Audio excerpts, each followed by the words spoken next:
मनीष गर्ग नई दिल्ली। संजय राउत ने गृह मंत्री के इस्तीफे की मांग की, कहा पहलगाम हमला सुरक्षा की चूक। बहुत संक्षिप्त में अपनी बात रखूंगा जी। पहलगाम में 26 लोगों की हत्या हो गई। कैसे? अब तक सरकार नहीं बता पा रही। पूरा कश्मीर गृह मंत्रालय के अधीन है। 370 हटाने के बाद कश्मीर को केंद्र शासित प्रदेश बना दिया। वहाँ की पुलिस गृह मंत्रालय का आदेश का पालन करती है। पूरे कश्मीर में आर्म फोर्स एक्ट लगा दिया है। वहाँ के गवर्नर भी आपके हैं, बहुत मजबूत आदमी है। फिर भी हमला हुआ और हमलावर निकल गए। गवर्नर ने भी अपनी चूक मान्य की है कि ये चूक हो गई है, सुरक्षा में चूक हो गई है। अगर सुरक्षा में चूक हो गई है, 26 लोग मारे गए हैं, सिंदूर उजाड़ दिया है 26 हमारे माता भगिनों का, तो उसकी जिम्मेदारी कौन लेगा और इस्तीफा कौन देगा? जिम्मेदारी लेकर पंडित नेहरू देंगे? नहीं, पंडित नेहरू देंगे या प्रेसिडेंट ट्रम्प देंगे या जेडी वांस देंगे? कौन देंगे?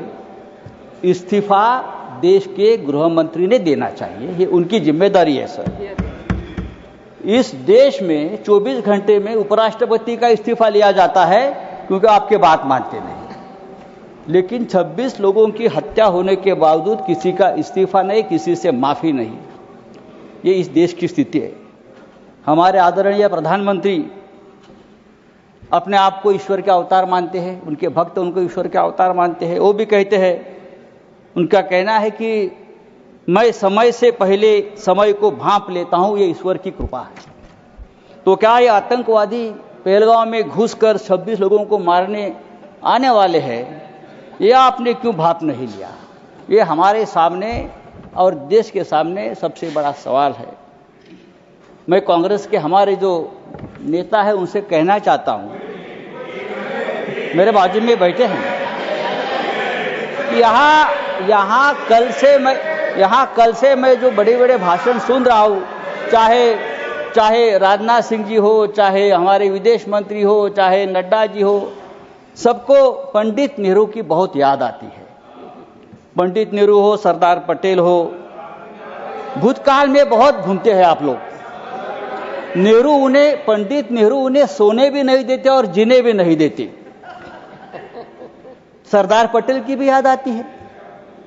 मेरा एक कहना है कि नेहरू तो महान थे, लेकिन सरदार पटेल को प्रधानमंत्री न बनाकर हमने एक ऐतिहासिक भूल की है।